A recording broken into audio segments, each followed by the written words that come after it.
Today we're going to be talking about our third kind of transformation, which is called a rotation. So rotation is a turning of a figure around a fixed point. That's what we call the center of rotation. Now, everything that we consider is considered counterclockwise. So all rotations are considered to move in this direction unless otherwise indicated. Counterclockwise is in this direction, going around the opposite side that a clock usually goes. So a couple of things to think about with this rotation. This figure remains congruent. Okay, so the figures stay the same. All the lengths are equal. It is a rigid transformation, just like our translations were when they were moving. A couple things to think about in a circle. There are 360 degrees in a circle. So if something rotates 360, it means it's going all the way around the circle and coming back to where it starts, to that original point. So when we're talking about rotations here in geometry, we're going to focus on three major rotations. And they're all going to be around the center of the origin. Actually, the center and origin are the same thing. They're going to be centered around that area.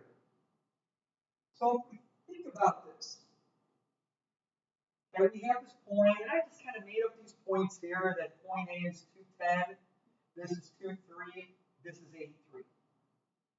If we take this figure,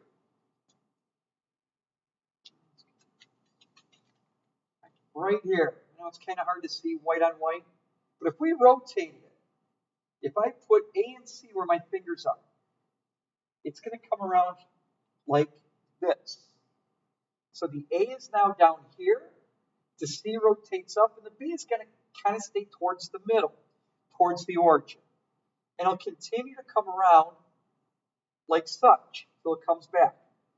So if you notice, if every point on here is positive, and it rotates 90 degrees, which is 1/4 of the way around the circle, it's going to come and land here. What happens with those values of the x value? Here, we had positive and positive. What happens with the x value over here if we're moving to the left? We see that this answer is negative. We see that the y values were still going up, so it is positive. This is something to kind of remember and to think about when we maybe forget how we memorized these relationships that I'm going to go over very shortly. Now, when this moves, there is a unique way in how this moves. If we call these different positions A, comma B, which in this case, like for the A value, is 210. When it moves, when it rotates around here, this will now become, kind of switches. The A value becomes the opposite B value, or the negative. Remember how we said the x is negative? This will stay positive, the y value, but it becomes the value of A. So when we rotate this, and this kind of looks more like this. If A was 210, this is now -10, +2. The negative B value is here, the positive A value is here. If we look at point B. Point B was 2, 3.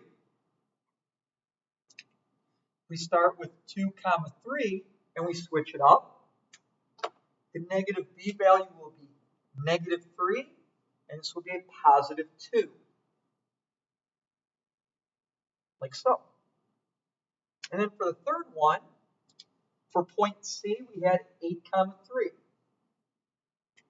The opposite B value, the opposite of 3 is -3, and that becomes a +8. And it kind of fits what that looks like. So we have this relationship. For a 90-degree rotation becomes the opposite B value and the positive A value. Now the next rotation we look at will be one with 180 degrees. Same figure here, except now it's 180 degrees is halfway around the circle. So we're going to rotate it 2 quarters, and it's going to end up in this quadrant here. The relationship that we have when we're starting with our A comma B will now become negative A and negative B. The values stay the same, but they become opposite. So when we rotate this value will become negative 2, negative 10. This one will become negative 2, negative 3. And this will become negative 8, negative 3. Everything changes. Everything becomes the opposite value. So for A, we have negative 2, negative 10.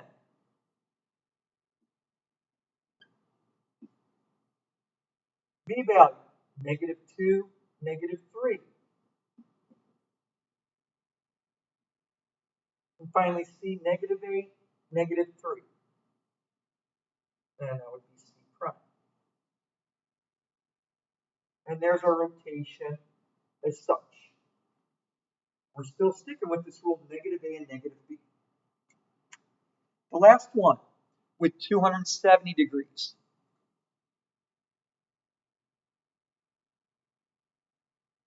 Start with that same figure. And again, back in quadrant 3, everything was the opposite. That's why A and B became opposites, all negatives. The relationship here, when it's going 270, if you look, the X values are positive, the Y values are negative. We're going to the right and down. So when we start with our A and B, I know this answer is going to be positive and this value is going to be negative. And it has to be that way.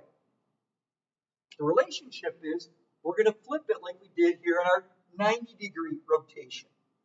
So this would be a positive B value, and this would be a negative A value here. So if we look over here, our transformation or our rotation, the A value is now the B. So the 10 becomes 10 here, and this is now a negative 2. This becomes 3, negative 2, and this becomes 3, negative 8. You can see that the x's are positive and the y values are negative. So when we plot this, A is 10, negative 2. Our B value, 3, negative 2.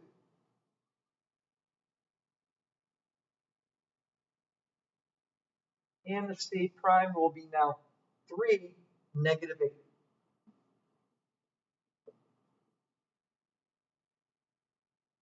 Still see that right triangle kind of in the middle, towards the center. So we have these different relationships, and this will work, again, when it's rotated around the center or the origin. So let's practice one.